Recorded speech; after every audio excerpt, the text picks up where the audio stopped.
On this video of The Bedroom Investor, we will be discussing what is the debt-to-equity ratio. The debt-to-equity ratio is used by investors and analysts to evaluate a company's financial leverage. It is a measure of the degree to which a company is financing its operations with debt as opposed to with its own resources. The formula for the debt-to-equity ratio is the total liabilities of the company divided by the total shareholder equity. The total liabilities and the total shareholder equity can be found on the company's balance sheet. By the way, for more information on shareholder equity, click on the link in the top right-hand corner of the video or on the link in the video description below. Let's consider this generic coffee shop, which has total liabilities equating to $10 million and total shareholder equity of $5 million. Using the debt-to-equity equation and plugging in the numbers, the calculation computes to be 2. The coffee shop has a debt-to-equity ratio of 2. This means that the coffee shop has $2 of debt for every dollar of equity. The higher the debt-to-equity ratio of a company, the more debt a company has per dollar of equity. And also the higher the debt a company has, the more susceptible it is to defaults during business downturns, which makes investing in companies with high debt-to-equity ratios more risky than investing in companies with lower debt-to-equity ratios. So what is a good debt-to-equity ratio? A good debt-to-equity ratio will depend on the nature of the business and the industry it is in. Investors can compare a company's debt-to-equity ratio with the average for its industry and those of competitors to gain an idea of a company's reliance on debt. When using and interpreting the debt-to-equity ratio of a company, it is very important for investors to consider the industry in which the company operates. This is because different industries have different needs for capital, and the growth rates of companies in different industries also differ. A debt-to-equity ratio that is common in one industry might not be in another. For example, companies in the utility sector typically have high debt-to-equity ratios, and this is because utility companies tend to have steady and stable income, and as a result they are able to borrow large amounts of money at a relative cheap rate. Also take note that a low debt-to-equity ratio may be a negative, as this suggests that the company is not taking advantage of debt financing and its tax advantages. The advantage is that business interest expenses is tax deductible.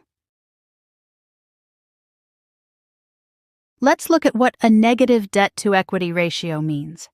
We know that the debt-to-equity ratio formula is the total liabilities of a company divided by the total shareholder equity of the company. But to answer the question of what a negative debt-to-equity ratio means, we must look at the denominator of the debt-to-equity ratio equation, the total shareholders' equity. The equation for the total shareholders' equity is the total assets of a company minus the total liabilities of the company. Let's again look at this generic coffee shop, which has total liabilities of $10 million and total assets that equals to $9 million. We can see that the total liabilities of the coffee shop exceeds the total assets of the company, and as a result, the company does not have enough assets to cover its liabilities. Continuing with the equation, plugging in the numbers and computing it, the calculation comes up to negative $1 million. The coffee shop has a negative $1 million shareholders' equity. And because in the denominator of the debt-to-equity equation, and the shareholders' equity number being a negative number, the debt-to-equity will turn out to also be a negative number. This is because dividing a positive number by a negative number leads to a negative number.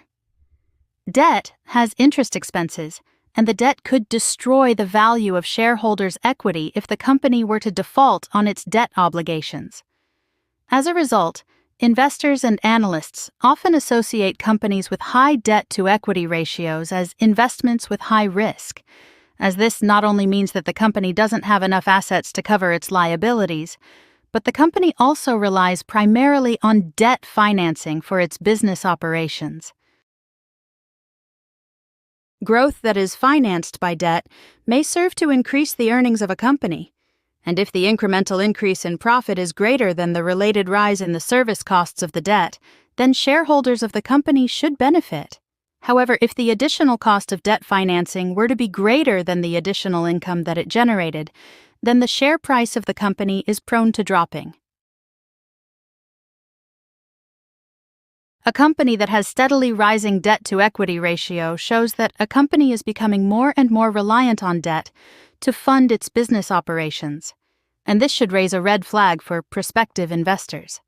More debt may make it harder for a company to obtain financing in the future, and the growing reliance on debt could eventually lead to difficulties in paying down the company's current loan obligations.